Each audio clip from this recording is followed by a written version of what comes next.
I Okay. got it. All right. Thanks.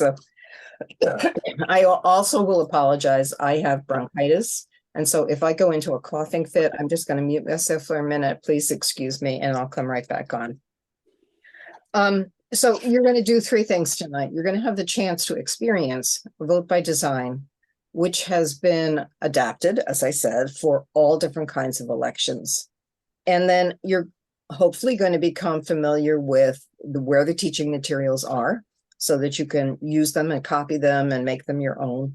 And then I'm also going to share just a couple of in-person presentation strategies that I've found helpful. Those of you who are teachers, you don't need to listen to me for that part, but hopefully you'll, pick up one or two things like we do with teachers. We steal very well. Everything that I'm going to do tonight, there is a printed script for. So there's a slideshow that I'm going to be using, and there is a script. And when people begin to use these lessons, I encourage them to use the script. Carolyn, you've worked with me. You've seen how it's smooth. Even you can have notes in front of you, and it doesn't reduce the quality of the presentation. As you become more familiar with it, you're not going to need those notes, but both ways it works really well. So when I present this to you tonight, I'm going to use two more local lessons. The original lesson in Vote by Design was created by Lisa K. Solomon. And Lisa K. is a professor, a futurist out at Stanford University. Didn't know her at all, but came across her lesson.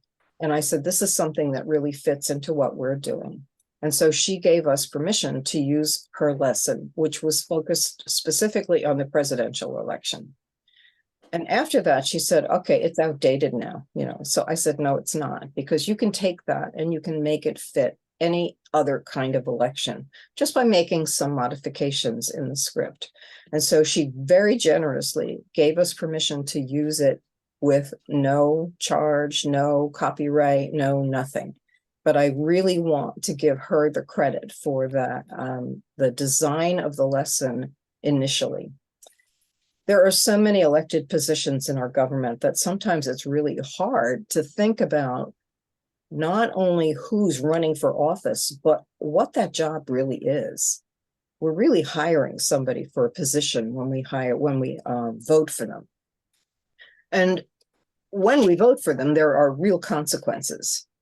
So what I think you're going to find today is that we're going to look at selecting candidates for these positions, the municipal and the Board of Education positions, by looking first at what we value and then looking at the candidates and trying to find the candidate that best matches that person that is your ideal candidate. So let's see if we can have some fun.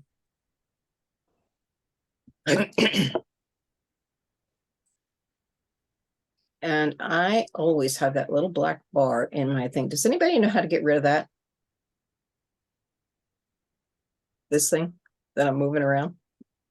We can't see it. Oh, good. Okay. All right. So here we give credit to Lisa Kay for the thing. Now, one of those, for those of you not in New Jersey, one of the things that is unique about Board of Education elections in New Jersey is that they have to be nonpartisan.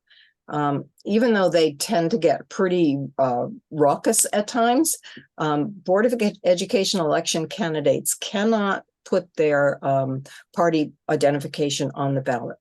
And the fact that was done was so that people would keep the focus on the kids, not on their party.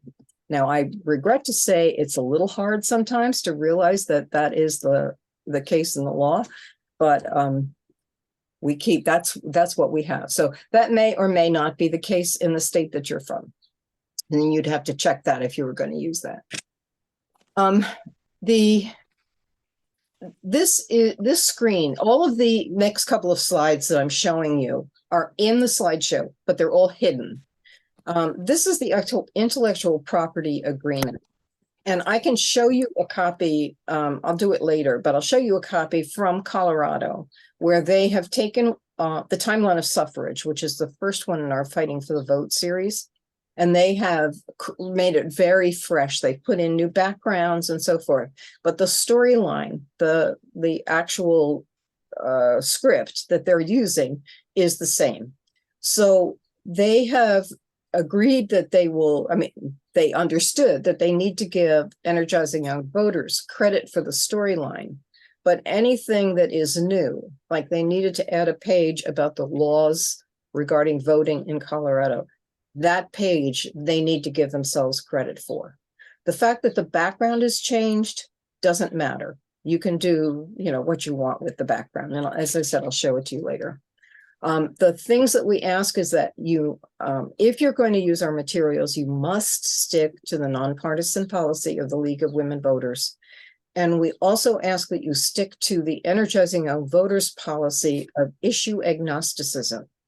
When the League takes positions, and sometimes they've leaned left and sometimes they've leaned right, but it's our job in Energizing Young Voters not to try to make people believe one way or the other, but instead to give them the tools in which to pursue their own issues in the way that they think is best for them. So we ask that you do that.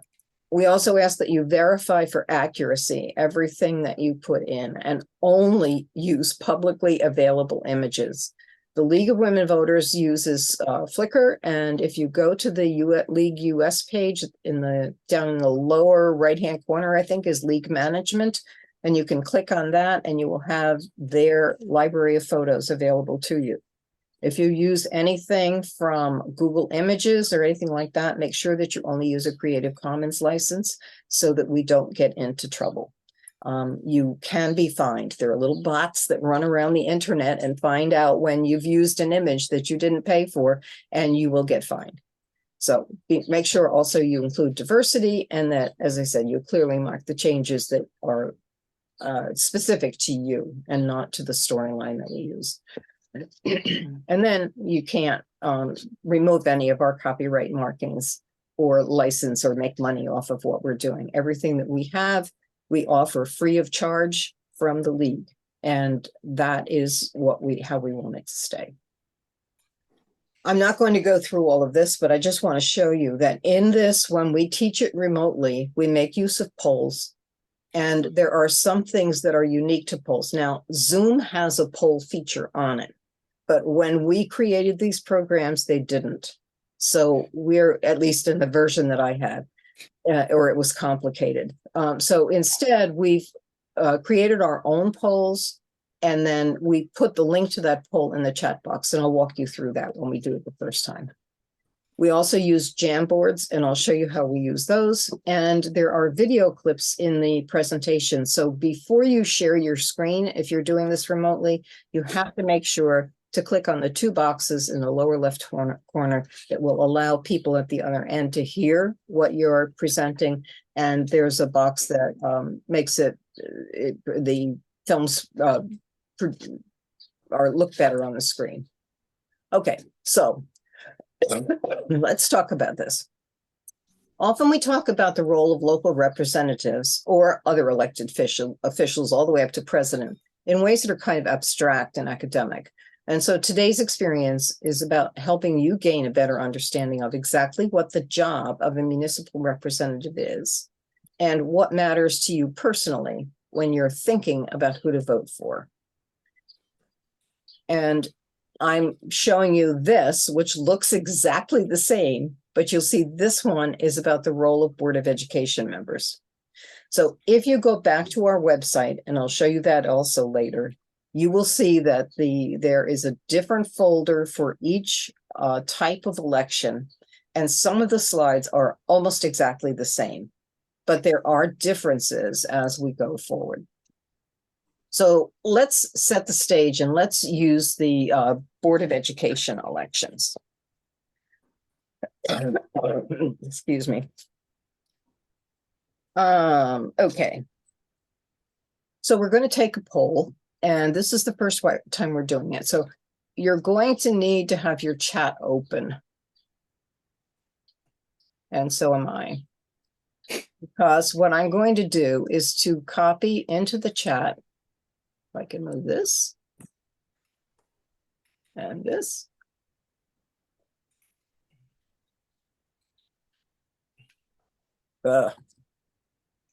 Pardon me.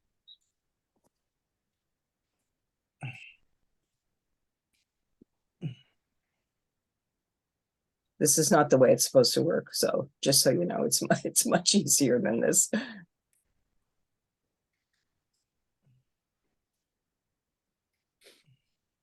Gonna go back to this.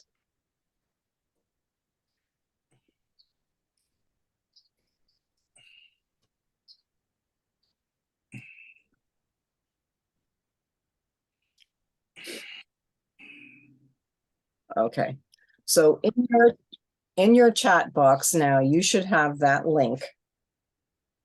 And if you click on the link, it should take you to this form that you're seeing on my screen right now. I don't know how to get my, I Your don't know how to chat? get in. Yeah, because I'm just this little picture off to the right-hand side. Um, And it doesn't. down at the hide. bottom, you should have, I have, oh, there it is. Okay. okay. Yeah. All right. Okay. So it's open. Thank you.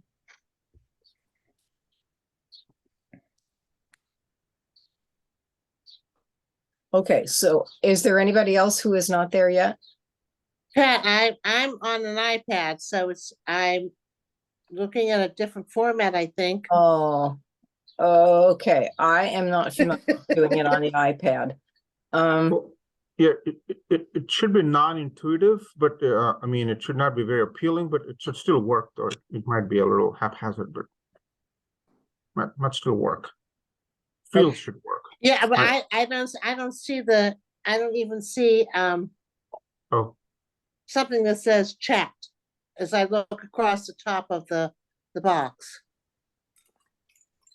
you don't see the link posted in the chat, or you do not, or it does not open the form after clicking on the link. I don't know what to click on to You don't open see, it. you don't see the link. Yeah, I don't see the link. Okay. okay. right. I see Docs, Google, blah, blah, in my You have box. to hit the more the more button with the 3 dots to get to the chat box. Okay, let me look.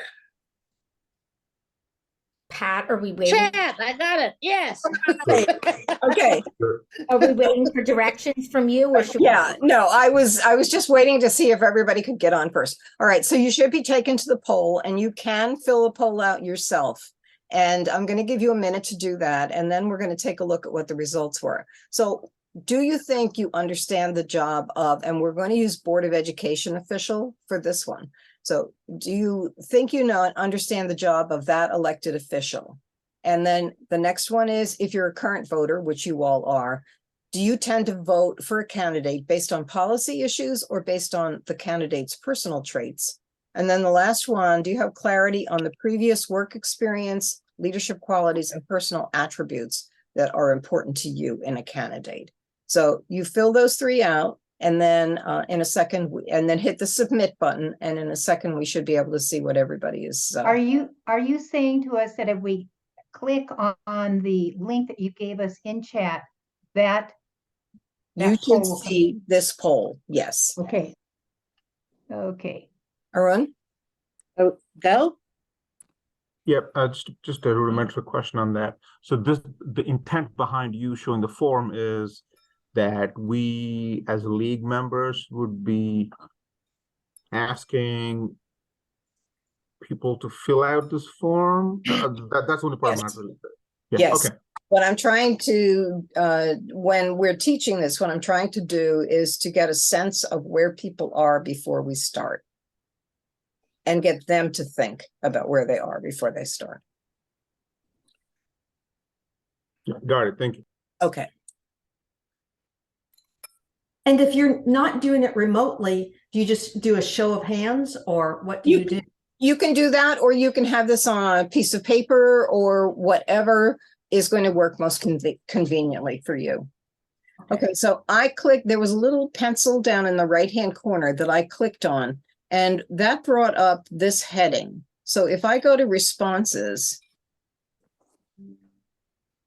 now I can see what your responses were. So today in this group, 50% feel that they pretty well know what the job of Board of Education member is. And then we've got some who are feel they really well or not at all or so forth. And this one, it looks like most people, 60%, feel that they make decisions mostly on policy, but 30% make it only on policy and only 10% put most on the person.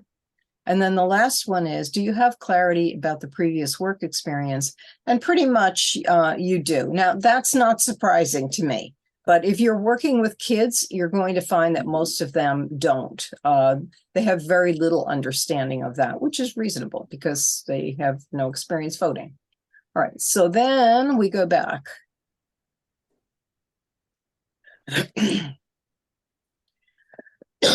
Excuse me.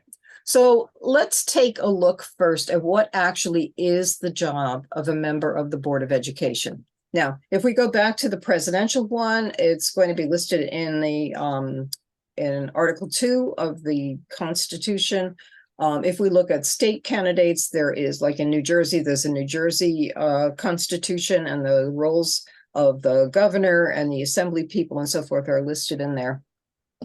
But for the Board of Education member, their requirements are listed on the New Jersey Board of Education website. And you can click on that link. I can click on the link and it takes you directly to that. I encourage you to file for office, make yourself one. And then there is an FAQ that has the requirements, frequently asked questions. So you can get the information that you need directly from there. Now, if you're making a decision on who you want to elect, you probably should know what their requirements are. You also should have a good sense of what their responsibilities are. In the case of a Board of Education member, they have quite a few. They have to establish goals for public schools. They have to provide adequate funding for the district. They have to develop policies to guide the administration. They're not supposed to impose things on the school. They're supposed to make sure that the administration carries out their policies. They have to keep an eye on facilities and equipment and make sure it's adequate. They have to communicate with the public about their policies and about educational issues. And they should be talking with one voice as board members, not as individuals. They have to approve personnel recommendations. They have to negotiate in good faith. They have to engage in board self-evaluation in New Jersey. That's actually part of the law. And they have to attend a Board of Education in-service training program as a new board member. And then they have to abide by the oath of office for school board members. One thing that is not listed here is that there is a requirement now, an ethics requirement for them to disclose any financial holdings that they may have that would influence their decisions as a board member. And then these are the qualifications that were listed right on the board site. So once you have a picture of all of those things, then you can look at the candidates a little bit differently because you're looking for them to be able to do those specific jobs, not just talk nice. So what kind of decisions do school board members make? Well, right now, they are making decisions about a lot of things that are having a lot of people pretty upset.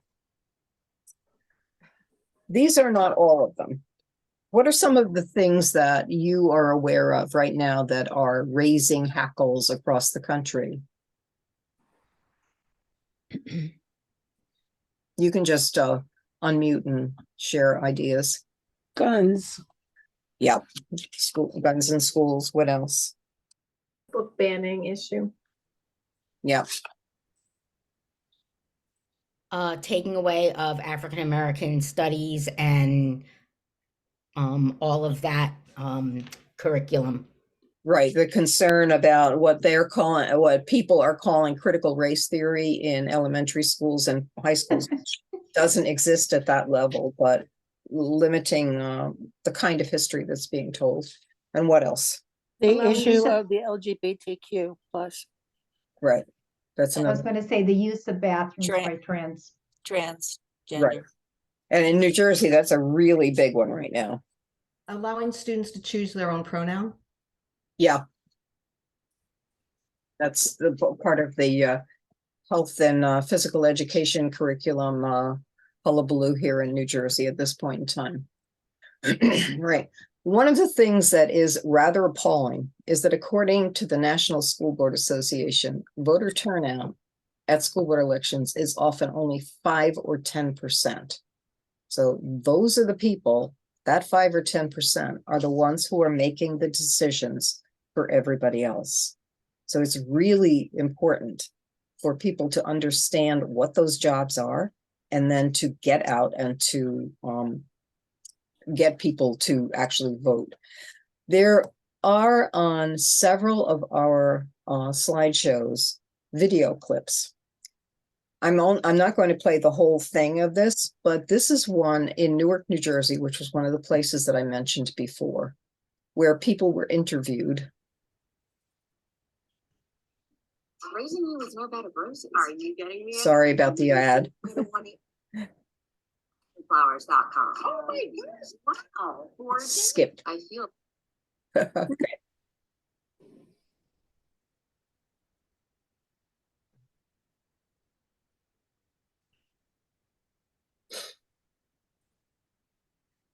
So there was an election, school board election this past spring, and less than 5% of people turned out to vote.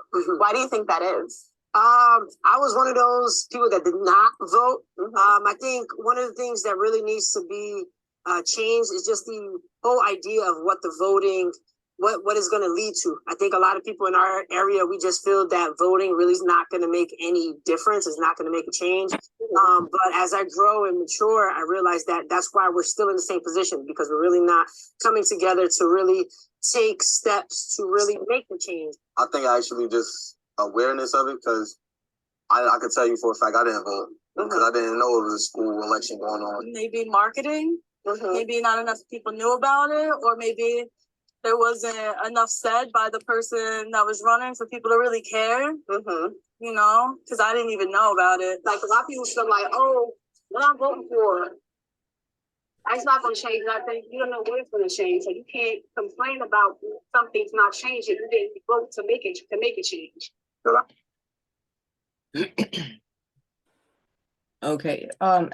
As I said, that's something that I would use if I were working with kids and I really wanted to get them to understand that it's important to vote.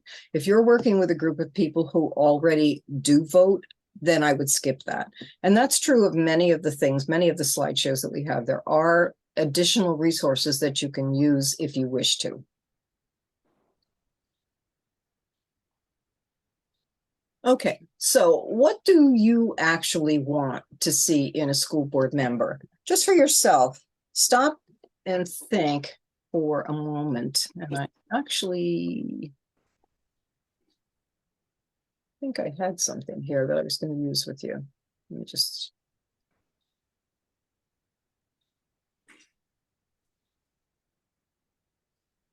No, I don't know where it is. It's probably there. So think for a minute. What kind of a representative would you want on the school board member? Think for yourself. What kind of personal qualities, what kind of leadership qualities, and what kind of experiences do you think they should have? And just jot them down for yourself right now. This is another place where you could use the chat box if you wanted.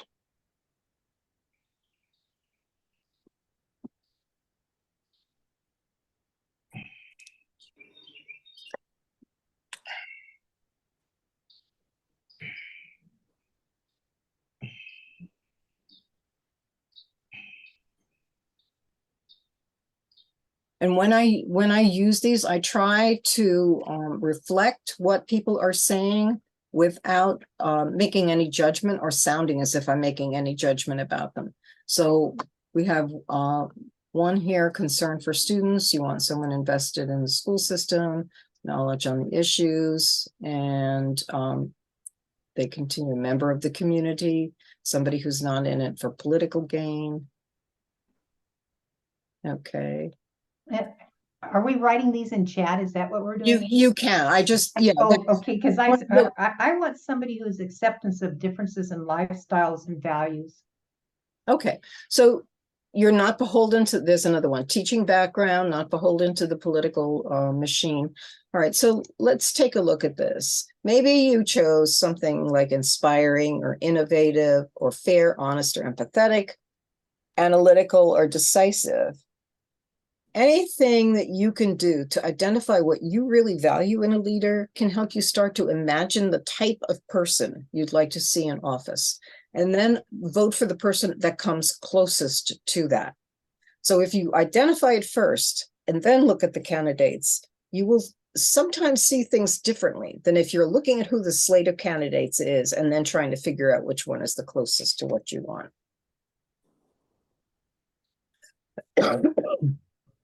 Okay, so this is one of those. I'm going to try putting this in the chat again. I can come up with my chat. Hang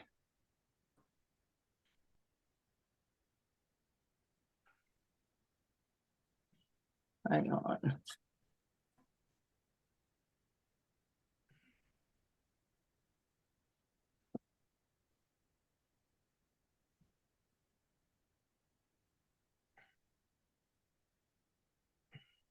Okay, that link should take you to a form that looks like this. Yep. Okay, now if you notice, you're going to be picking out characteristics or qualities.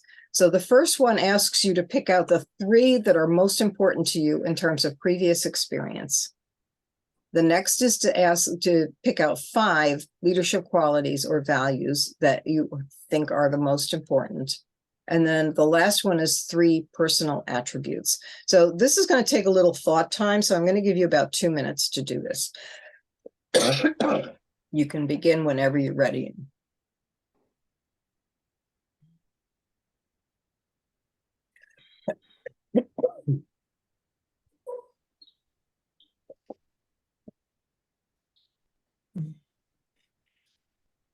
Remember, when you're done, you have to hit the submit button. This is so not fair. I feel like clicking on all of them. All.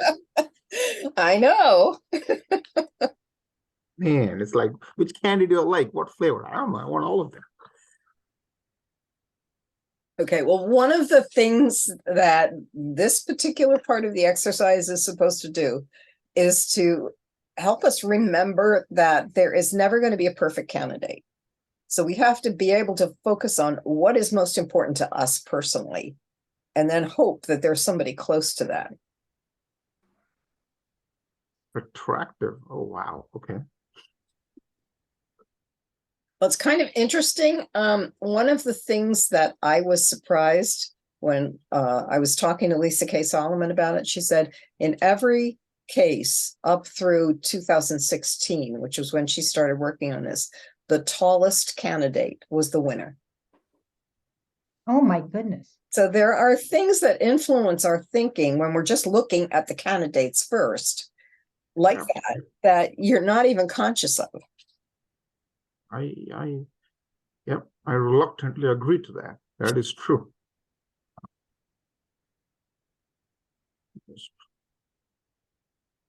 I guess I'm losing every time since I'm not even 5 feet tall. Or you can't even run. There There is no wrong. That's correct. There's no wrong in this.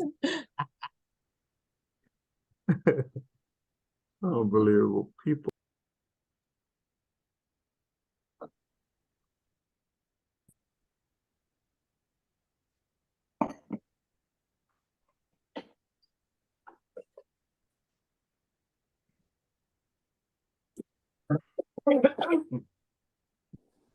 Just while others do that, could you please scroll down to the bottom? Because I have a master's in poli-sci. and I love qualitative research. Some of these are really interesting. I mean, if you scroll down all the way, please. Mhm. Some of these were not that one, the one below that. Yeah, I think it talked about strong family lineage, religious, pet owner. I mean, well, no offense. I mean, that's okay. They're all personal choices, but I mean, I can't relate those to an official, meaning a candidate's, attribute in any shape or talking- form. But you're talking about school board people here now, all right?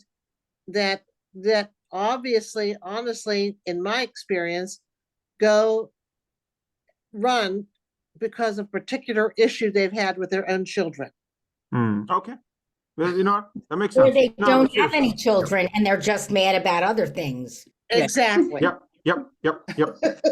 You know what? Actually, thank you for that, Rita. I mean, you gave it back to me because I did mention being parent as a useful attribute before in my answers before. Yeah, so you're right. Yeah, you're right. And when we move to one of the parts of the lesson that's just slightly in the future, one of the things that I realized is that physical attractiveness can have a lot to do with who you pick out. So to try to pick a candidate without looking at them visually is sometimes a very healthy exercise. And I came from a small school district in Western Pennsylvania, and people that ran for school board were known to just about everybody in the community to begin with. All right, for whatever reason. So, or they've been there for like 152 years. So, So the attractiveness thing is, all of these are sort of tangential or referral. You might not be responding to the attractiveness for yourself, but you're saying, as this person sits on a board and is trying to persuade other people on the board of a given set of circumstances or decisions, he may, by virtue of his or her physical attractiveness, be more persuasive. Mhm. Because in general, people can be, shallow. So you're picking attractive can be like healthy, something that's an attribute that has greater meaning or more expansive meaning. Yeah, and as Arun said, I think in the beginning, I think it was you who said there's no right or wrong answers to these. These are things that are personally held values. They're not something that anybody should be criticizing you for. But it's what you should be basing your decisions on when you're choosing candidates who are. and I find the bar graph interesting myself right now as an excellent communicator is very low in our poll. And isn't that what a school board member is supposed to be able to do? That's a good point. You could only pick 3. I picked, right? It's like, yeah, they're all really good, but you had to prioritize because you could only pick 3. Right. I How did understand that. excuse me, how did you get to the bar graph?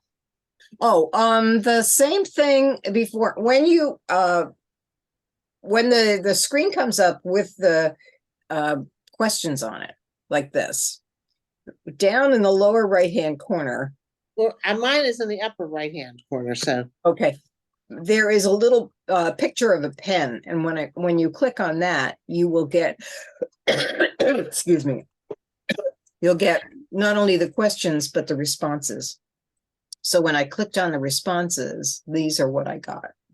And they are our responses, right? These are your responses. I Yeah. can see why I never get a candidate on the board because none of the ones that ranked high or anyone, I mean, I don't care how much academic excellence they have. Can you, the next Or time we do government this, I don't see the pen. I don't see how you got here yet. You know what? I'm sorry. That's all right. All right. This is the There's form the pen. that you saw initially. See down in the lower left, right-hand corner? It says edit this form. Oh, your face was over it. Now I see Oh. it. Okay, Okay. I got it. All right. Thank you. Okay. Those are the good questions, because if you're going to use this with somebody, you want to know where that stuff is. And that, that's something I didn't say in the beginning. It's always a good idea to practice this stuff ahead of time. Don't try to walk into a class or do it remotely for the first time with a real audience. Do it with a friend. Somebody who's going to be kind and loving and say, like, when you're screwing up like I do, that's all right, Pat, don't worry about it. We've all been there. Okay, so this I think is really interesting. We have a lot of people who feel governance experience and community service and academic excellence are really important qualities. And then the next two are community organizing and Can you scroll down so we can see them? I'm looking at the previous experience. Can you see that? Yeah, I can see that, but I can't see leadership qualities. All right, I'm Down. going down. Hey, thank you. Yeah, good. Thank you. There, thank you. Okay, so integrity is obviously the leader. And then Thank God. strong communicator is next in line. And then we got a couple that are 5s: relationship builder, bold and visionary, analytic, and then empathetic is a 4. And then it's not that the others are not important, but those are the ones that most of you chose. And the personal attributes: healthy, having children themselves, and successful are the successful is the most important one. And then young, under 55, and then strong family lineage. Okay, all really, really interesting. Why? Those are your personally held values. And now what we're going to do is give you a challenge. Because what we're going to do is put you into breakout groups. And you are going to be with, I think we have 10 people here. Am I right? Let me stop sharing for a minute. Yes, 10, 11 with you. Okay. So I'm going to put you into groups of 5. And what you're going to have to do is to come up with a combined leader that you can all agree to in that group that has 3 of those experiences, 5 of those personal qualities, and 3. The same thing, 5, 3, 5, and 3. So you're going to have to be able to negotiate and be able to give in on some of the things you have. When you're working with young people, the purpose behind this is to help them realize that nobody is going to get their perfect leader, that we're always going to have to compromise on some things in order to choose the person who is the best candidate. So I'm confused. We're supposed to, it's not a potential candidate that you have listed. We're supposed to just choose 3 of the qualities that most mean to us by compromising with our Correct. So you'll be a group of 5, and all 5 of you have to agree on only 3 of those experiences. And all 5. Okay. And I'm going to give you about 4 minutes to do that. And we'll see where we are at the end of 4 minutes. So let me put you into groups. Wait, can you share the screen again on what we're looking at again? Yeah. Thank you. I need to take a screen. Yeah. Okay. You're not going to be able to take that with you, I don't think. So I'm going to take a screenshot with my phone. Oh, good idea. Because, this is something we do, right? No. Thank you. That's not what you wanted.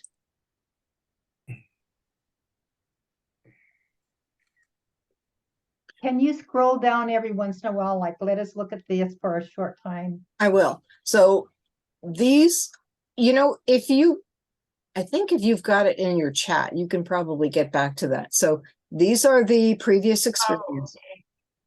Right. Those are Carolyn, did I go too fast for you? Did you get a screenshot? Yeah, I got a screenshot of that. Give me the next one. Okay, this is the leadership. Okay. I don't know if anyone else is doing that. Well, I'm Whatever. gonna put you in You can charge put it on the of and personal attributes. Yeah, okay, thank you. Okay. Okay, so I'll stop sharing. Put you into groups.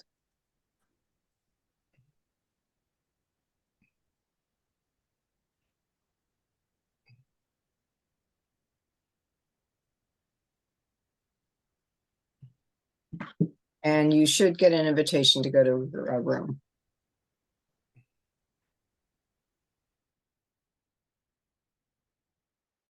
list. Community Community organizing. Community organizing. Raise your hand if you think that should be one of. We're gonna run out To, of time, folks. Okay, okay. So what was, so is So we'll that say youth experience with youth. with youth? Some kind of Okay. experience with kids. Something Yeah. like that. Yep, kids. Yeah, that's good. Okay. We need 5. Ambition, oh, are Oh, we this- down on the next part? yeah, Yeah, Oh, I'm sorry. I'm Okay. reading them. We're on leadership values or qualities. We have to pick 5 of them. Ambitious, analytic, bold, visionary, charismatic, confident, decisive, disciplined, empathetic, fair, flexible, humility, integrity, pragmatic, relationship builder, resilient, strong communicator, or something of our own choice, some other thing. integrity. Yeah, I Absolutely. think from the Absolutely. poll, integrity was the, Yeah, Number one. integrity and yeah, I- very good. Fair. Fair. Fair.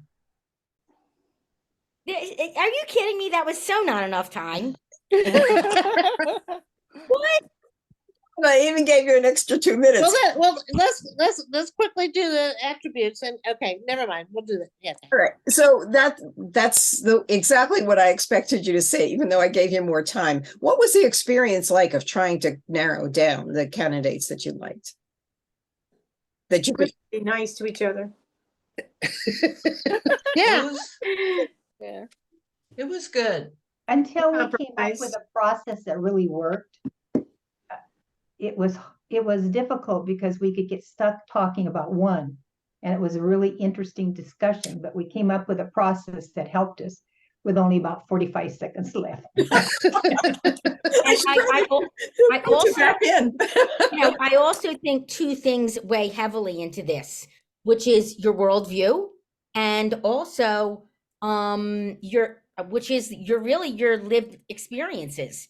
Mhm. It's it's and how much experience maybe you have had in some of those spaces. So it was very difficult, but I loved the group that I was in. Everyone kind of was like talking about why they felt that way about certain things and why this thing was like, no, that is completely no, get rid of that one. So- and I can see why this would be very difficult for younger people that have less life experience than us.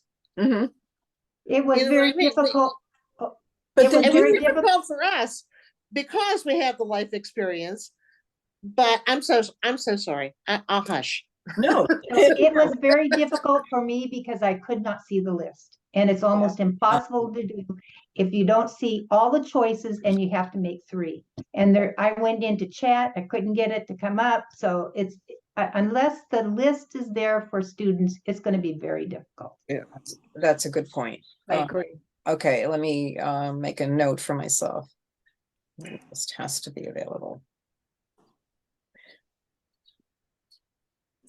Okay, the comment about it being difficult for students, you're right, if they're thinking about actually voting for a candidate for office. But sometimes if you refer them back to thinking about like voting for somebody for student council or something like that, what are some of the ways that you thought about that candidate? What are some of the qualities that you think are really important to them? I did do this particular one, the Board of Education, with some college students at Monmouth University. And they did not have any trouble, even though they were only 18 and they had pretty much only 18 and hadn't had a whole lot of experience yet as members. but it's the process. What I think I heard from you, and you can correct me if I'm wrong, is that it was not only a matter of trying to come to grips with what you personally valued, but also that conversation that you had to have with others about what were your personal values and why you held those. And what are you going to be willing to give in on because somebody else has values that are of something else. And any candidate that we have is going to be a combination of things. So the important thing at the end of all this is to be able to recognize the qualities that are most important to you in an actual candidate when they are making themselves present in front of you. So the next fun thing that we're going to do is to actually look at some candidates. And before we do, try to think in your own mind, again, what is your perfect candidate? And then when there are 2 candidates for office in a district in Tennessee. So if you're doing this, you can, if you want, go online and do a search for candidate debates for school board or candidate debates for municipal office. If you use League of Women Voters forums, you're going to get yourself in trouble. So don't use the League of Women Voters, because those candidates are promised ahead of time that they will not be, that their responses will not be used, because the concern is that it might catch them in a bad question or something like that. So I would avoid those. And there's plenty on YouTube, and there's plenty on, just doing a Google search that you could find candidate forums. So I found one for municipal elections that was kind of fun. It was from Ottawa, Canada, and it's amazing how close it is to what we would also be concerned about. But I decided to share the school board ones with you. Well, I don't know why that little thingy came up. Okay. So as you watch, consider the following questions. What do you notice about what they're saying? But also, what do you notice about their body language? Because candidates for office usually prepare themselves pretty carefully for those public appearances. And they say things both ways. And you've probably heard this before, but we get our messages only 30% through the words that a candidate says. We get more of our message through the body language. While you're watching these, see if you can hear things that either align with your priorities or are very different from your personal priorities.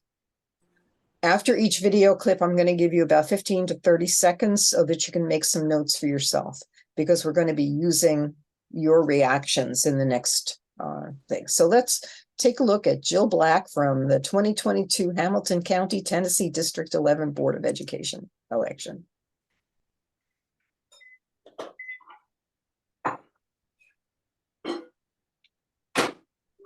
Thank you so much to Chattanooga 2.0, Times Free Press, and Local 3 for allowing us to come together tonight to discuss important issues that face our community in regards to our local schools.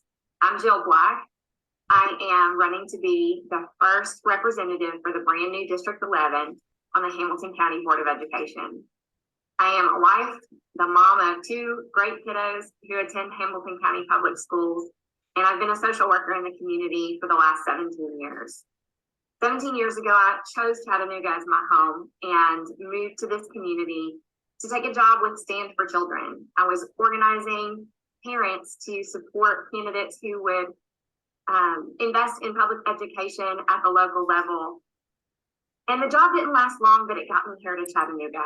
I met my husband, we started a family. I worked at the Department of Neighborhood Services and Community Development at the City of Chattanooga. I taught foster parent classes to teach parents how to parent children who've been through trauma in the foster parent system. And for the last 10 years, I have been working in the community as a Medicaid social worker, working with the elderly and permanently disabled under the Choices program as a care coordinator. I've been in the homes of many communities that now lie in the new District 11, helping the elderly and families navigate that system and any illnesses that they have. I took a step away from work last summer and to help my family with some medical issues, and ultimately started to wonder how I could serve my community well and use my time. I watched them draw District 11, and having been someone who works so closely in the community, who understood the needs in the diverse district that is now District 11, I wanted to step up and serve my community by running for school board.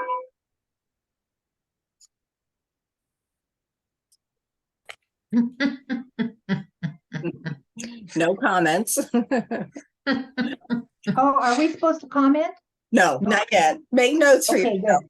I didn't think so. Yeah, I got notes. Make notes that, what aligned with the leadership qualities that you're looking for in a school board candidate, what might have been different. Could you live with that?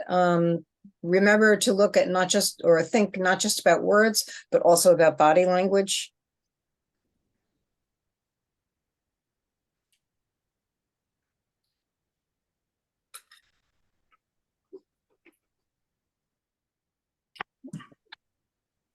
And then we'll go on to Mr. Stephen McKinney.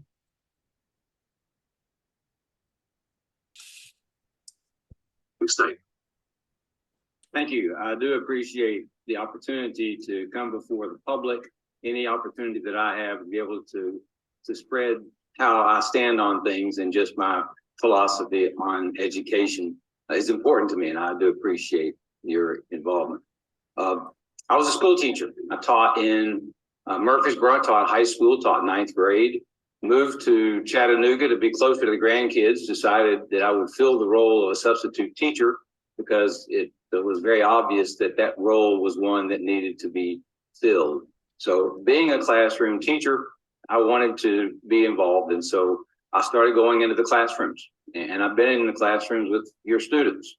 I've walked the halls. I've seen and heard their daily challenges. I've seen things that work, and I've seen things that divided. I've observed some barriers to learning.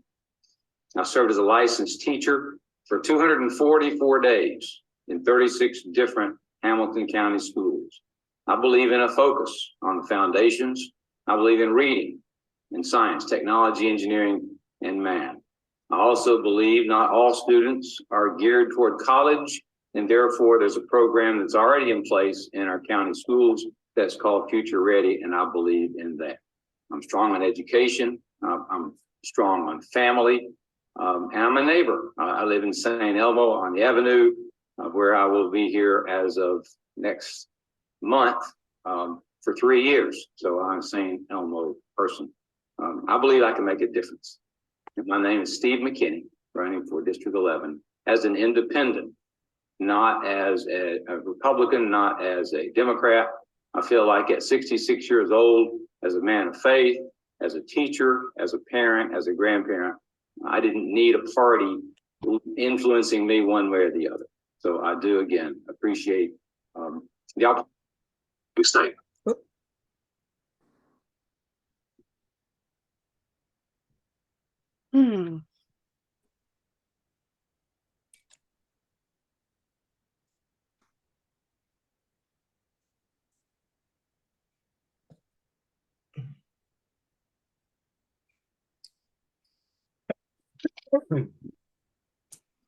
I'm glad I'm not in Tennessee and have to vote for these people.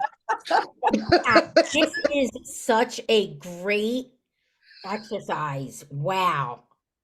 Because it's something good. like we do a lot of in NJEA. We just sit and like take notes on someone's body language or their values. And that's actually what I kind of did. This was a great, and I feel like they were two very different candidates. Well, Zoom also gives you a background. Well, we got a background with Stephen, but not very much with Jill. And I picked up he dresses weird. And there's that was the first thing I found that I know. I got to get. get beyond his dress, and then I the cross in his background, and then he was a runner. Mm-hmm. Yeah, so it told us a little bit. So, the thing that was very noticeable for me about their body language was she was very warm and kind of looking at us, not reading from her notes, making eye contact, lots of smiling. He was not at all. He was like looking at his notes. I did put the bow tie and the gingham. That's not match. I was like, that is messing me up. You need a little fashion situation there. She didn't mention her political party at all, Right. or her political affiliation. I Or like her that. platform.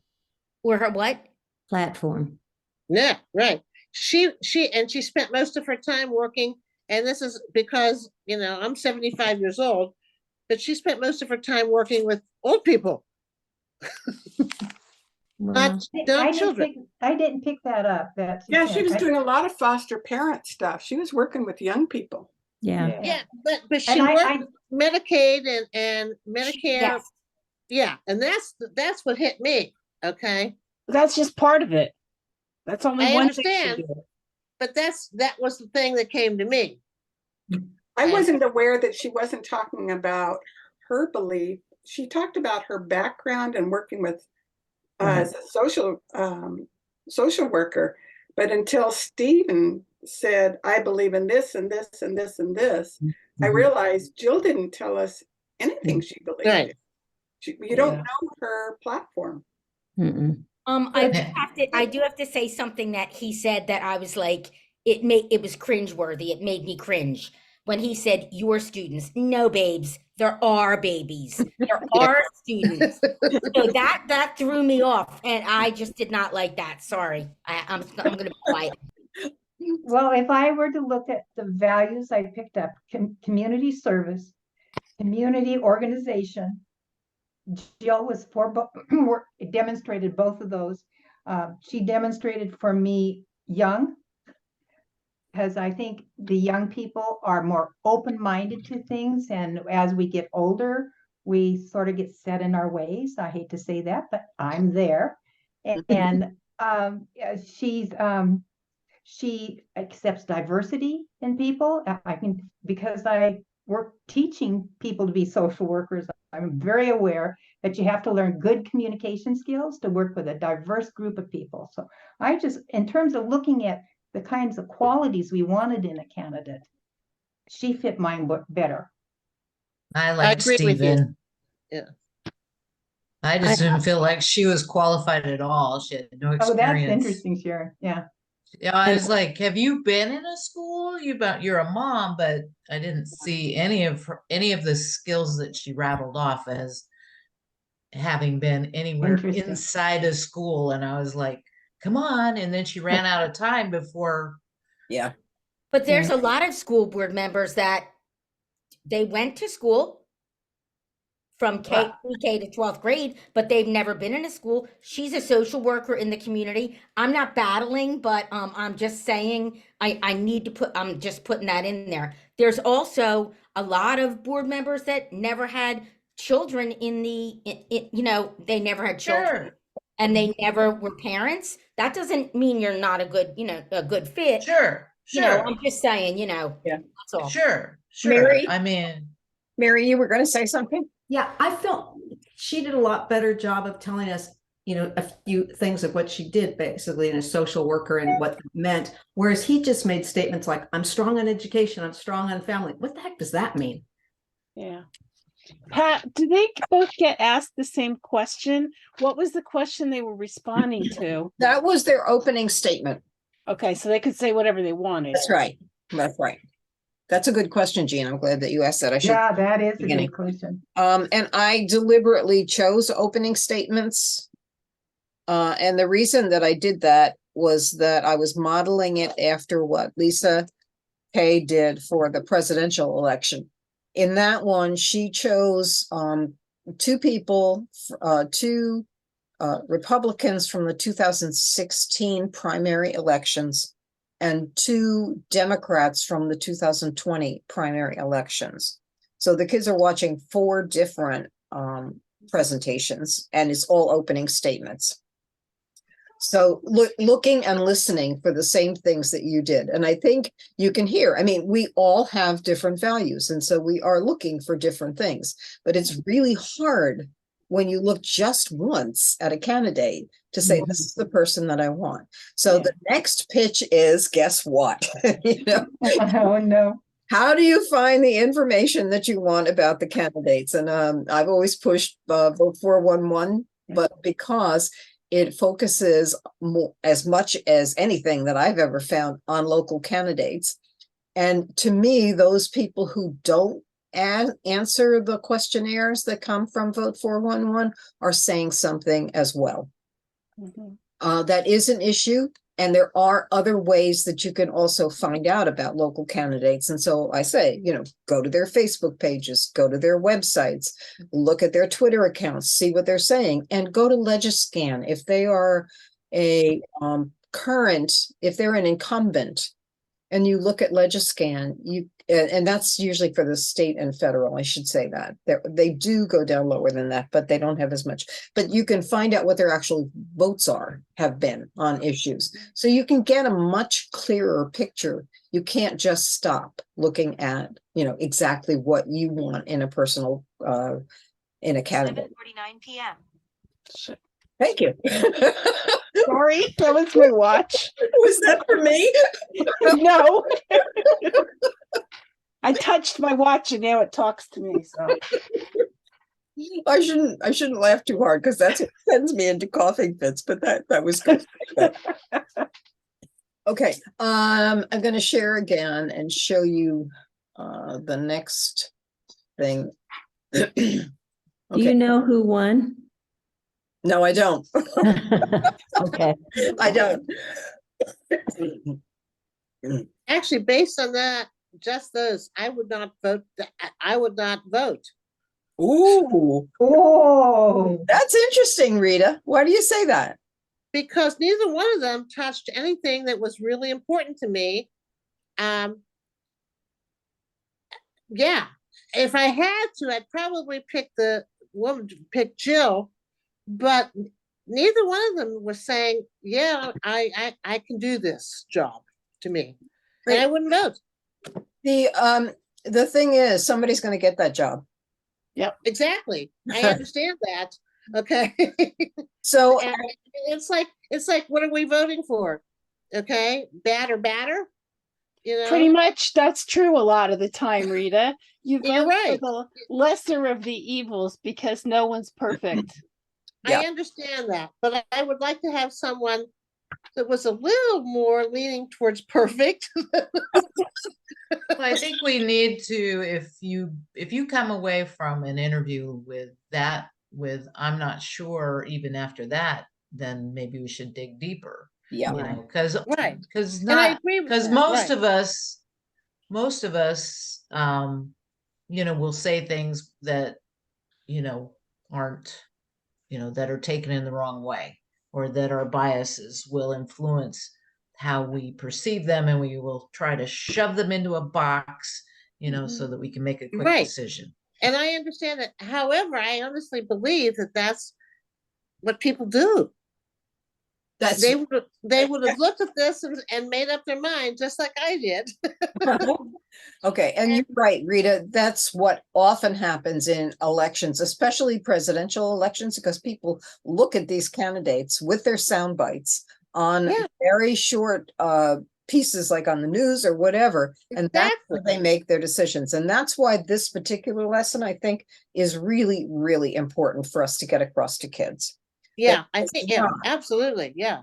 It is not, I mean, you can identify, and going back to what you were saying, I think what I would have done with the candidates there is to look at the leaders, look at the experiences they had, and try to match those with what my preferences were, and see who was the closest.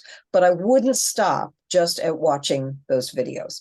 That exercise is so that you can bring up the points that all of you are just bringing up. That it is, you know, don't not vote. What do you have to do? You have to look further, and this is how you look further. So you all were perfect students. Thank you so much. Is there anybody else? Well, We always have been. So So And Pat, can I comment? in my community, we don't vote for the Board of Education. The mayor appoints. Ooh. Well, she won't appoint me because I know too much about education. Right. It's not like That's someone, it's different. not like who you want. Yeah, you want someone who is passionate about education, that is, you know, has good idea, just like what we said. Right. I know, I don't know. And Anyway. for that reason, Carolyn, I probably should have shown the municipal employee, municipal elected officials things for you, because those are the people that will be making the Board of Education decisions. Right, and then there's also, you know, that, and I think you know this, Pat, because we've talked about Camden, that I work in Camden, and they just got the vote back to vote in, you know, their advisory board members, but they have no voting power, the advisory board. So it's like, wait, what? It's crazy in a lot of places. Yeah. So that's very good point. Okay, any other comments about that experience? Okay, the next thing that we're going to do, I've put the QR code here because what I have found in working with colleges and community colleges, that all the kids have their phone. Yeah. So it's easier for me to put a QR code on the screen and take them right to the self-reflection form that way, than it is for me to do the you know, into the chat thing. I am going to do it the chat way though, so that all of you, we're going to do. Yeah, because I can't do that.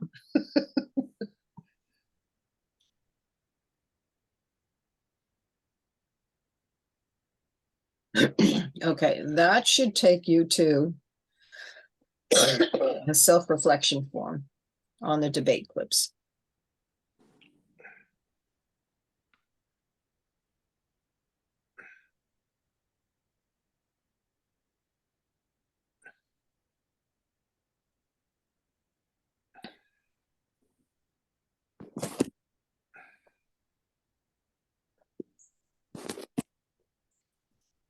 So this is pretty much what we talked about. Yeah. Do you want us to fill these out? You don't have to fill this out, but you can have the kids do this before the discussion that we just had. Okay.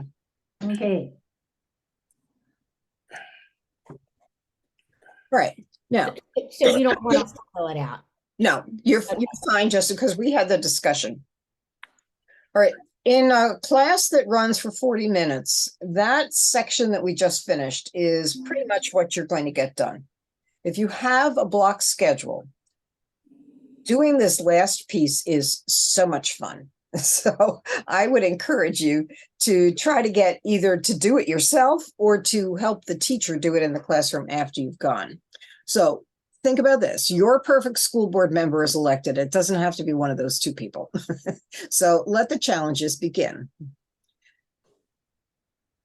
The kids came up with these as things that were challenges in their schools today.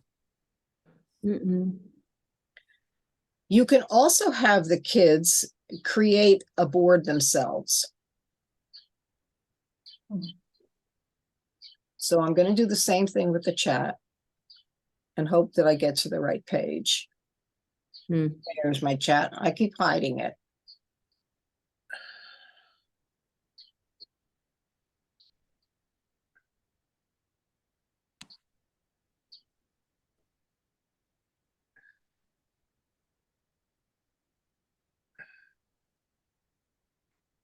All right, this is a Jamboard. And what you can do on this is either have kids look to the left and grab a sticky note and create a sticky note and say something on it. But for this particular exercise, it is more fun to have them go to the add image. So the challenge is, the first one that I put up as an example, I clicked on this. I went to Google Images and I said book banning. got all of these images, and I chose this one. Hit the insert, and there's my image. So if you've never used a Jamboard before, let's try it. Let's see if you can come up with an issue that is current in your area. Go to the little image on the left where it says add image. Click on that, use the search bar, and put in the word that you think you want.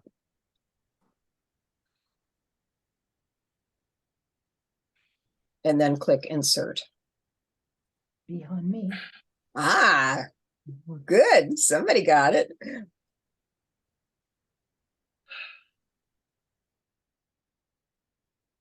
Where do I I feel like search? I'm at an unfair advantage because I've done this so many times. I love Jamboard. Oh, that's a good image. I like that one. Okay, and you can move these around on the board yourself, or I can move them. So it's a very interactive experience. Do I have to go to Google first? Leave this and go to Google No, next? you just click on the little, on the bar at the left, right in the middle, it says add image. If you hover your cursor over that. I have no cursor. Hover your finger over it. Google is making me jump through hoops to sign in, and then they want to verify me. Oh, So I don't know why that is, but they want me to sign in. So can you go through the steps again so I can I do will. this on my own? Okay, please. sure. And not take up everybody's time. On the left hand, there's a bar on the left hand side, and the middle Yes. one says add image. So if you click on that, go up to the top and there's a search bar.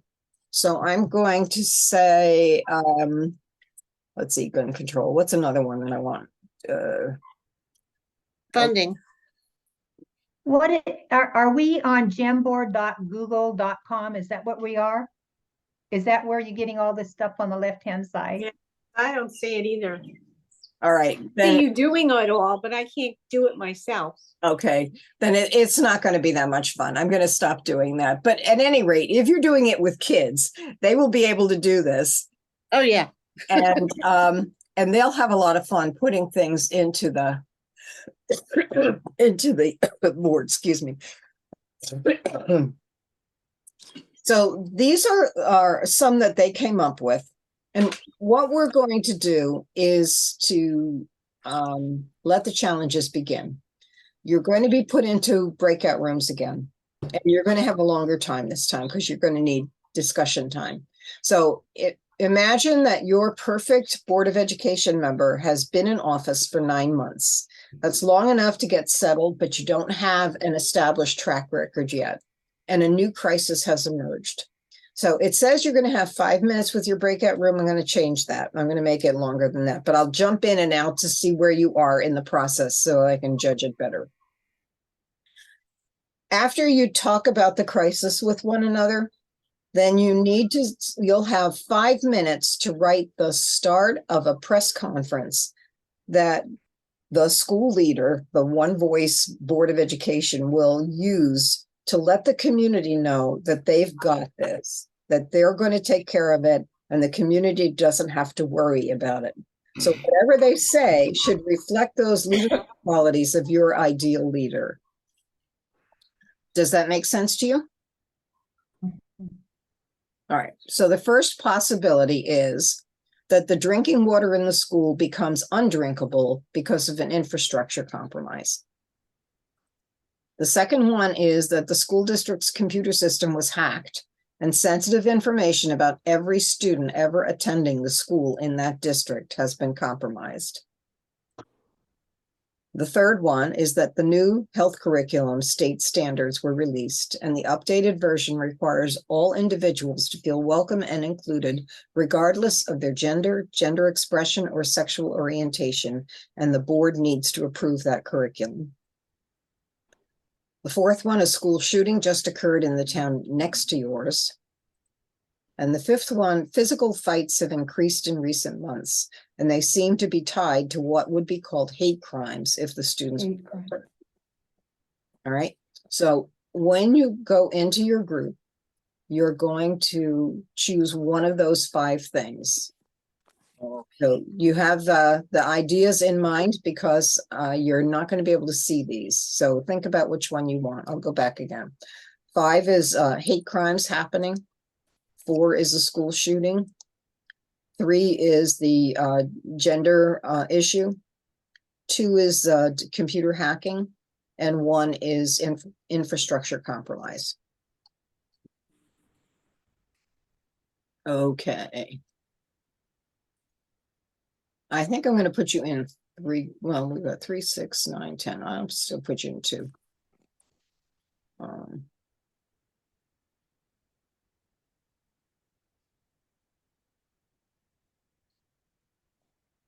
Okay, you should get the invitation. Get out ahead of all of that, you know, the multimedia that, because more often than not, you know, I think more often than not, a lot of stuff gets blown out of proportion. And the next thing you know, somebody's calling it a hate crime. It really isn't a hate crime. Yeah. Then our pick number 2 then. It talks about the cyber threat. Yeah, that one's also a tough one. I'm a cybersecurity expert, and you know, your stuff's out there. Well, yeah, but we could So, I mean, so it depends on what specific information. All the information about the students, their grades, that would be different, right? Than if it said you know, every just their yeah, I thought it said everything about every student ever attended. No? Oh, I don't know about that part. Oh, yeah, okay. it said all the student records, but you know, We don't know how far back it goes. and we don't know if it's just an address, you know. So this is another one of those things where you have to get out ahead of the, you know, because the human imagination will fill in the blanks. Okay, just to clarify, it says the school district's computer system has been hacked and sensitive information about every student ever attending school has been compromised. Oh, ever attending, wow. General, yeah. Well, right. So it's every student, but also said sensitive information. So I'm assuming that's right. gender, everything. It could be health information. It could be their vaccinations. It could be, there's all kinds of things it could be. So what do we say? What do we say? But the problem is that there's a lot of things, you know, I'm a cybersecurity expert. It needs to be an acknowledgement and give the facts that they know. Mm-hmm. And then to talk about the coordination between the board, the superintendent, and the police department. And that those people would be all, you know, communicating with the nearby town. Right. And that our hope would be to provide as much Processing. accurate, yeah, as much accurate and necessary information as parents.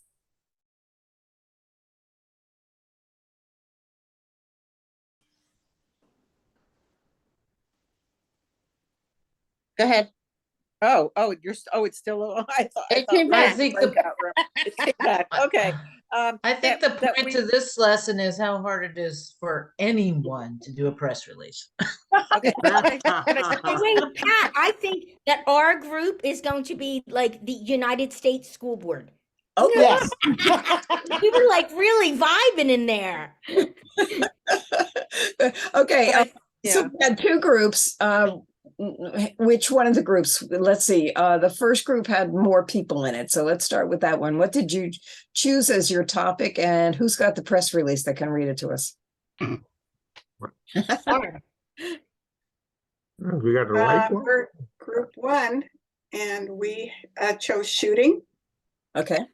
And the outline of the press release is first and foremost to acknowledge what happened and the facts as we know them at the current time.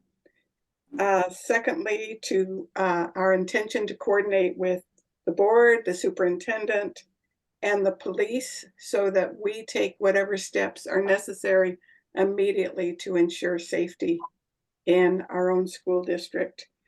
We have intentions to be transparent about what we're going to do and to keep the most accurate information that we have available posted on our website. We want to assure that parents, students, teachers, our community have suffered an emotional trauma, and that needs to be processed. In that regard, we're hoping to put together a memorial of some kind, a community cafe, so that people can begin to discuss their reactions and their fears, particularly. The time and place of that event will be posted on our website.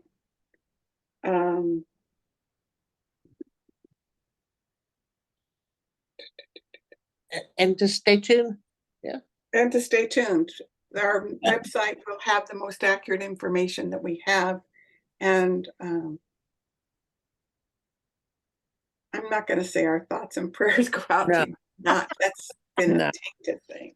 Before the breakout room ended, the one thing that I didn't get a chance to say was that that the district would offer any support services to the neighboring district in terms possibly of sending an extra social worker, psychologist, or somebody that would maybe help the neighboring community to reach out that way to actually do something to help them.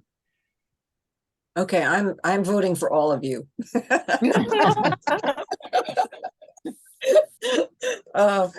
Nice job. That really did reflect, I think, something that would make me as a community member feel like you really, you might not have all the answers, but at least you're working hard to try to get them. And that's what I, as a community member, would want to feel. Maybe other people wouldn't, but that would be me. How about the other group? You were talking about cybersecurity when I dropped in on you. Is that what you decided on? Yes. Okay. Do you have your press release? I took notes. Notes. So Jean's probably got the closest to a press release. No, but okay. So there was a breach of our data, and we are making efforts to stop further leaks. We've introduced strengthened security infrastructure to prevent further occurrences. We're actively working across our system so everyone involved is sensitive to any suspicious activities. And we are offering all the families a 1-year subscription to LifeLock or whatever your service to deal with these problems. See, that's what we came up with. People who are Yay, Jean! She took all those. She took a really chaotic discussion and turned it into something that sounded wonderful. It did. I can imagine as well, if something like this truly did happen in the community, that you would have people freaking out all over the place. And I think that's when I dropped in on your conversation, that was what you were talking about, was the fact that this could just blow sky wide, as could any one of those issues. So the importance of having a leader, an elected official, who can not only make the regular decisions that are needed when they're a school board member, but also deal with crises, because they do come up. And you can almost anticipate that some of those things are going to come up. So when you're choosing a candidate for office, it's also really helpful to try to think about, all right, where are we today? And what are the most likely things that this upcoming candidate is going to face, literally going to face, not just potentially or not just hypothetically, but there are things. And that's true whether it's a school board member or whether it's the president of the United States and everything in between. So all of those things that we've talked about today, I hope will give you maybe a little bit different perspective than you had before you started on how a candidate, how you might make better decisions on a candidate. And I've told this to some of you, and I don't think everybody knows, but when I watched the lesson that Lisa Kay devised on the presidential election for the first time, I was fascinated. And when we got to those video clips, I really listened carefully with my concept in mind. And at the end, I went, holy smokes, I didn't vote for that person in the primary. It was like just enough of a different way of looking that made me see the candidate in a different light. So I'm hoping that you'll find something similar. You don't have to find that, but you, I hope will find something that has added to your understanding. Now, I do have a thing that I ask you to, what's your takeaway? So this is going to be Jamboard again. I mean, it's going to be chat again. And now, of course, I can't find my little chat thing. Where'd you go, chat?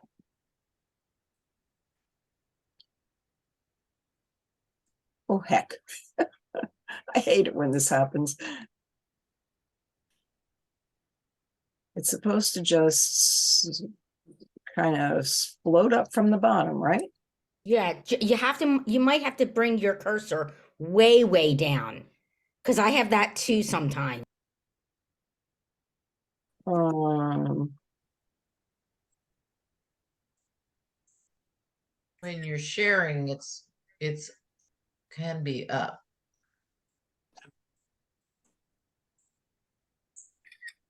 Your menu items sometimes are up.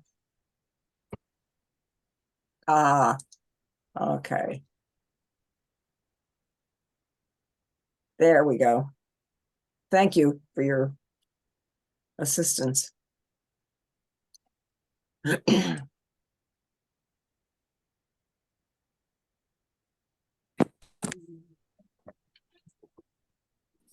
So you should have a board like this.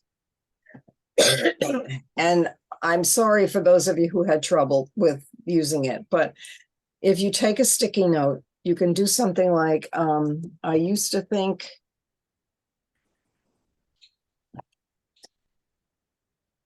that all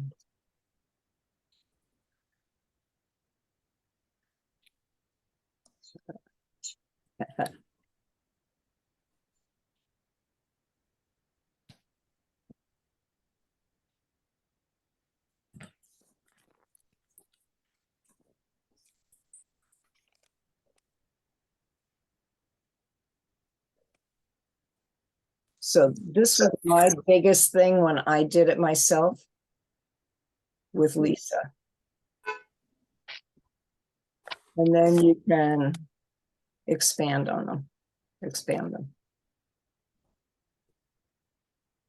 And change the colors and do all kinds of fun things.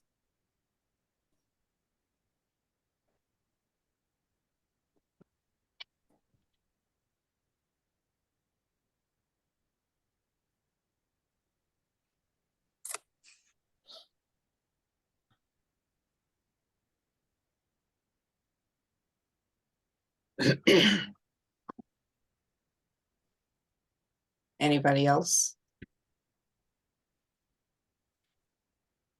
Typing.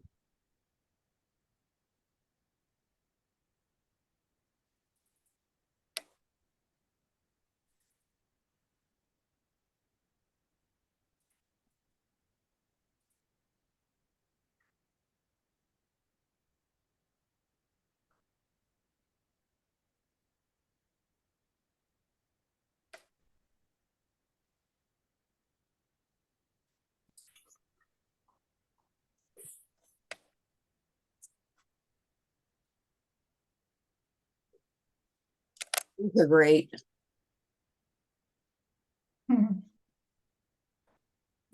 Oh, pretty color.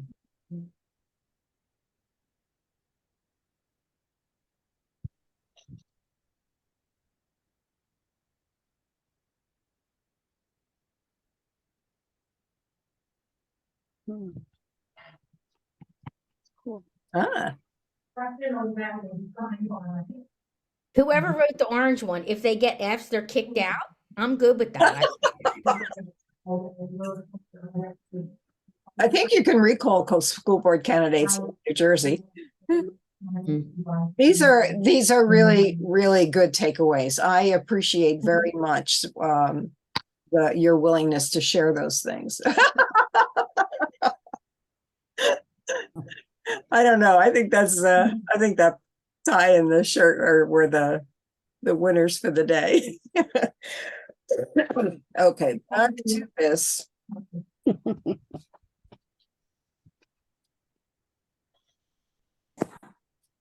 All right, and then we now have one thing in our local Energizing Young Voters is that we've tried out an ambassador program. We have given kids the opportunity to see more than one of these lessons. And once they've seen at least 3, they become an ambassador for us. And we give them a shirt and all that kind of stuff. And then they are equipped to go with us and be co-presenters in the classroom. So I mentioned before that we had some who were making remote present or hybrid presentations with us. And it's really been a good experience for us as well as for the kids. But so I just wanted to tell you about that and say, you know, it's still in the newest stages, but it has been fun. So you might want to think about doing something like that with your kids when you get them going. Okay, now the other thing that I want to just do is say we've gone through this whole lesson. So how do you find it? Some of you have in the past already worked with other of our lessons. So when you go to the website, which is energizingyoungvoters.com, all of the lessons are on the educators and community page. And when you get to that page, if you scroll down, you'll see what's available right now. This one is module 3, Vote by Design. And if you expand that, excuse me, you'll see it gives you a very brief description, and then it says new modules. In this one, when you get to that, there's the printed questionnaire. Remember you were saying, what do you do if I can't remember that? If you're in person in a classroom, I go in with this on paper and I let them actually put it out there. If somebody has background noise going on, could they mute themselves, please? Judy, is that you? I think I heard your voice. Thank you. Okay, so you can actually give them a paper copy of the questionnaire.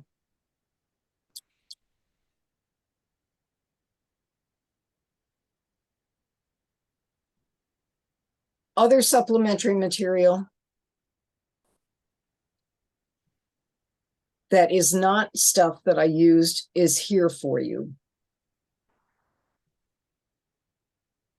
But it's the individual elections folders there where you will find what you need to teach this lesson. And when you open that folder, you're going to see a number of them. We use the Board of Education one today. It's already been modified for local elections, for midterm elections, meaning national midterm elections, for presidential election, and then for state elections. And by that, I mean gubernatorial elections, because the Assembly and the Senate positions are similar to what happens on the national level. So in every single one of these cases, there is a slideshow, and then there is a script that matches the slideshow. I will tell you, every time I look back through these, I see that there is some space where I still have the word president in instead of governor or something like that. So please forgive if you go through it and you find that it says the wrong word, and just fix it for yourself. In order to use these yourself, you're going to open them. And then once it's all open,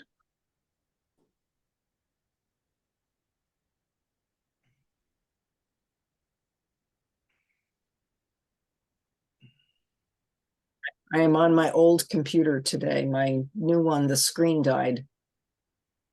So my trusty old one is still here.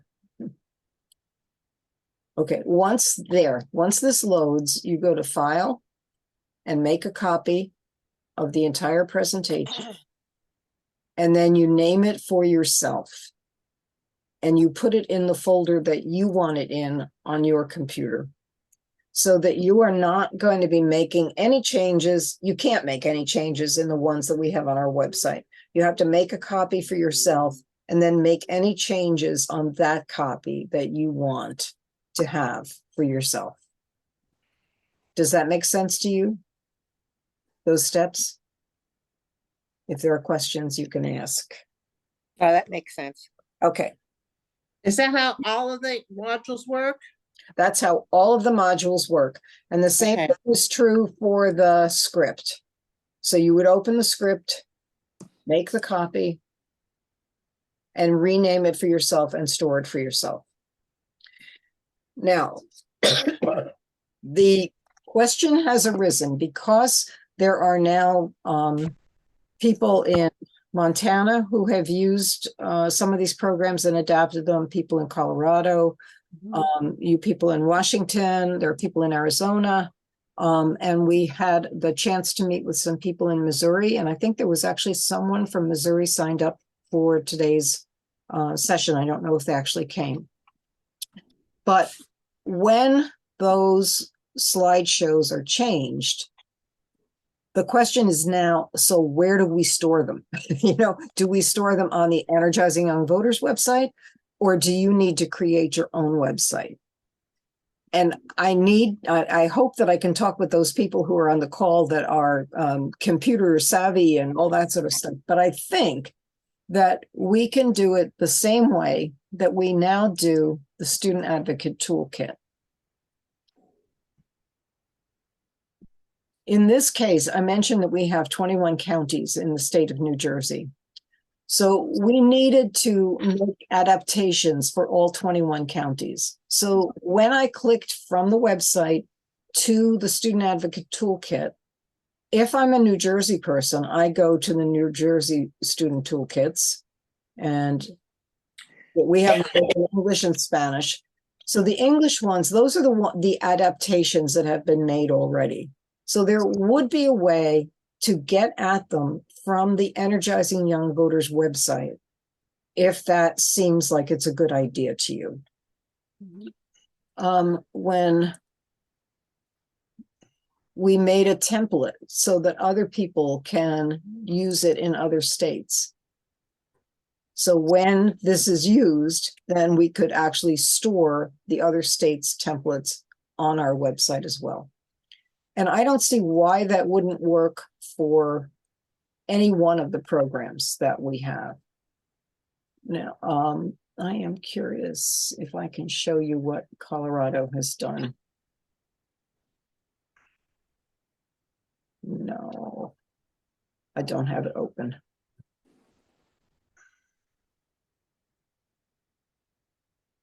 But at any rate, so that's one of the things that is a question right now. Can we actually store them for you?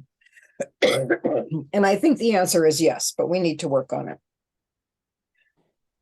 The other thing I want to make sure that you know is that there is a page on here for League of Women Voters members. And if you go to that page all the way down at the bottom right now, which is not a good place for it to be, but there is a steps to startup checklist.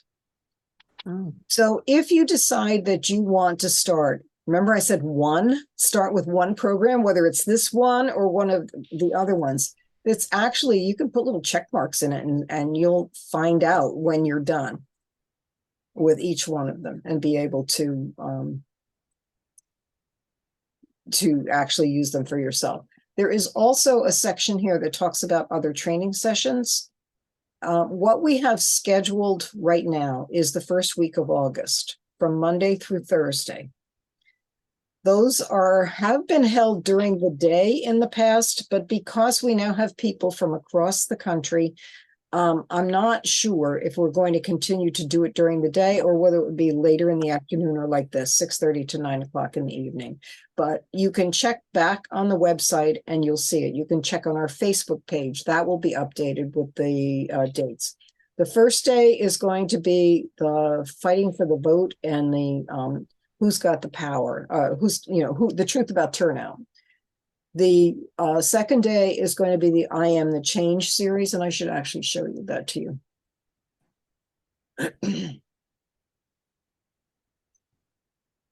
So the first day is these two, the module 1, module 2, and the fighting for the vote.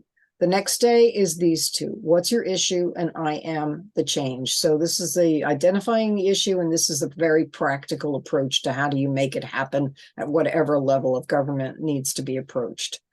On Wednesday, we're going to do vote by design again. And on Thursday, we're going to do the how to vote rules of the road, which is not just a slideshow, but it's actually a voting simulation. And I will tell you, we just finished doing this in Plainfield, New Jersey High School, which is had about 700 students in their senior class. And the experience ranges from voter registration all the way up through, these are the results of the election. In the United States, we take whoever the winner is. I've kind of shied away from that piece, and we just kind of announce the outcome of the election. But it walks the kids through registering to vote, getting a sample ballot, learning how to use the tablet to sign in, having the Board of Elections bring voting machines to the school with a ballot that the school has developed with school issues on it. The kids get the sample ballot so they know ahead of time. Every single one of them goes through the voting machine, and then they walk out with their I voted today sticker on with grins that go from ear to ear. As I said, there were about 700 seniors in that high school who now know that it is not hard to vote. The way they did their voter registration drive was amazing. They have a group of 10 kids who are like the leaders in the class. The school identified every student who was 17 or older, and those student leaders divided that group up and talked to each one of them individually to ask them if they were registered to vote, and if they weren't, help them do it right then and there. And it's a community where not everybody gets a license, so it was well worthwhile. So that is the Thursday, and if you see nothing else, I would really encourage you to do that, and then I'll share all the wonderful pictures that we had, but that's it. So that's it for tonight. I'm going to stop sharing my screen now so I can see all of your lovely faces, and any questions that you have, I'm happy to take. Is the first week of August actually July 31st, the 1st, 2nd, 3rd, and 4th? No, hang on. Be the 6th. The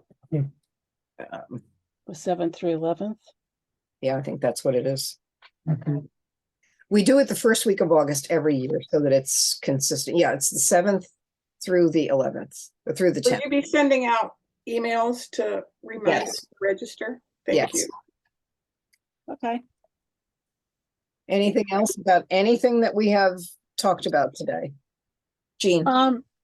We were in this election, we were voting mostly for state legislators and a few boards. So you said that we should be using, there's one for legislators that it could be national or local. Is that the one we would be using? Yes, for okay. Geez, I just lost your faces again. I've got something weird that just came up on my screen. Oh, there you go. Okay. Yeah, it's the one that it would be the differences between the state and the national level in terms of responsibilities and so forth are minimal. Okay. The one slide that would not be correct for that you could tell the kids is the one that says this is where you find the job description of your state senators and your state assembly people. And that would be the New Jersey State Convention, New Jersey State Constitution, or your state constitution instead of the US Constitution. Okay. Anything else? Then we're going to get out of school early today. I just want to say, this was really good. Thank you very much. Thank you very much. Yes, very Loved much. it. Thank It you. was great. You were a great group to work with too. I just love doing this myself, and to have people get so, energetic about doing it themselves is Could we run for Board of Ed somewhere together? I did my 13 years on a Board of Ed. I paid Thank my you. dues. Time for You don't somebody want else. me. Did you have a crisis you had to deal with? All the time, including the water infrastructure. We had Oh, an wow. oil tank leak in the house next to my school, and it infiltrated the water because we had wells, and it was not good. So yeah, that was one of the crises that we had to deal with. But in 13 years, you get more than your share, I guess. Yeah. So, all right. Thank you, Okay. Pat. Bye, Thank you you guys. so much, Thank you. everybody. Nice to see your face, Sharon. Okay, we'll see you again next time. Bye. Thank you. Thank you. I will Bye. do all this stuff, including the recording, once I take out the big empty spaces. Bye, everyone. Pat, feel better. I will. Bye. Thank you. Bye. Yes. Thank you, Pat. Bye. Got me worried now. Bye-bye. Bye.